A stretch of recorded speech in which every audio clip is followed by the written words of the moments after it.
আসসালামু আলাইকুম। আশা করি আপনারা সবাই ভালো আছেন। আমিও আলহামদুলিল্লাহ অনেক ভালো আছি। তো আজকে চলে এসেছি অনেক, অনেক, অনেক আগের একটি কেক ডেকোরেশন ভিডিও নিয়ে। আর এটা হচ্ছে 2025 সালে করা আমার বাটারফ্লাই কেক। তো এই বাটারফ্লাই কেকটা আমি আম ফার্স্ট টাইম করেছিলাম। দেখতে মাশাআল্লাহ অনেক সুন্দর হয়েছিল। তো সেটাই আজকে আপনাদের সাথে বলবো।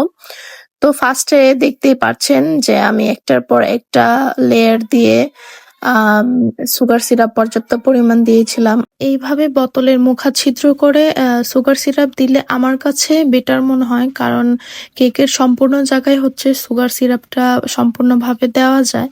তো আমি তাই করেছিলাম। আর এটা হচ্ছে ১.৫ পাউন্ড কি ২ পাউন্ড কেক হবে। মানে অনেক হাইট কেক ছিল তো।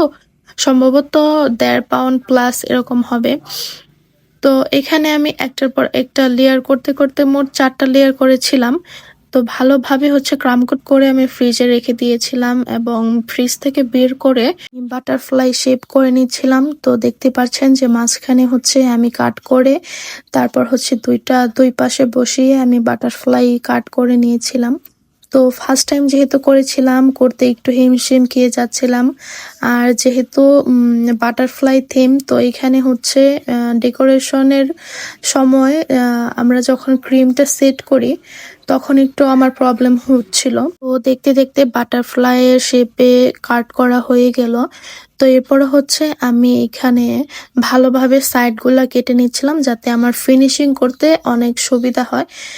তো এরপর হচ্ছে আমি পুরাটা কেকের মধ্যে ভালোভাবে অনেক পরিমাণে হচ্ছে ক্রিম দিয়েছিলাম। অনেক না, মানে ১ম এ হচ্ছে অনেক চলে যায়, কিন্তু যখন আমরা ফিনিশিং দেই তখন আস্তে, আস্তে করে দেখা যায় যে অর্ধেক ক্রিমই আবার চলে আসে। তো ভালোভাবে হচ্ছে আমি ফিনিশিং দিয়ে নিচ্ছিলাম। আর ফার্স্টেই বললাম যে এখানে হচ্ছে বাটারফ্লাই থিমের অনেক মানে ডেকোরেশন করতে গেলে একটু হিমশিম খেয়ে যেতাম। তো এখন আলহামদুলিল্লাহ কেকের কাজ করতে, করতে অনেকটাই পারফেক্ট হয়েছে। আর আমরা ভিডিওর মাঝখানে একটা কথা বলে দেই, আমরা শুধু কিন্তু কেক সেল করি না। আপনারা যত ধরনের ফাস্ট ফুড আইটেম আছে, পিঠা আছে, সবকিছুই আমরা সেল করি। চাইলে আমাদের পেজে নক করতে পারেন। তো তারপর হচ্ছে আমি এখানে কি কালার বলবো এটা আমি নিজেও জানি না। মানে আমার যে ভালো লেগেছে, তো এভাবে আমি ১ম এ হচ্ছে একটু ডার্ক ছিল, তারপরে একটু লাইট, আবার হালকা কালার দিয়ে তারপর হচ্ছে পুরাটা বর্ডারের মতো করে নিয়েছিলাম। তো দেখতে ভালোই লেগেছিল। আর মেবি এটা ছিল হচ্ছে অ্যাশ কালারের মধ্যে একটা কেকের ডেকোরেশন। তো করতে, করতে আমার সম্পূর্ণ কেকের উপরে ডেকোরেশন হয়ে গিয়েছে এবং আমি নিচে পাইপিং ব্যাগ কেটে নিচ দিয়ে হচ্ছে গোল, গোল বলের মতো করে একটা রাউন্ড বর্ডার দিয়ে নিচ্ছিলাম। এরপর আমি নাইফ দিয়ে কেকের চারপাশে হচ্ছে আমি হালকা, হালকা করে উপরে যে ক্রিম দিয়ে ডেকোরেশন করেছিলাম, ওইটাই হালকা একটু ডিজাইন করে নিয়েছিলাম। তো তারপর হচ্ছে আমি এটা প্রজাপতির কি বলে জানি না, তো সেটা বানিয়ে নিয়েছিলাম।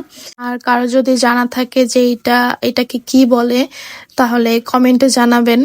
তো এরপর হচ্ছে আমি কেকটার লুক একটু ডিফারেন্ট করতে চেয়েছিলাম। তো চারপাশে হচ্ছে আমি গোল্ডেন লিফ আর হচ্ছে কিছু সুগার বল অ্যাড করে দিয়েছিলাম যাতে কেকটার লুক একটু সুন্দর হয়।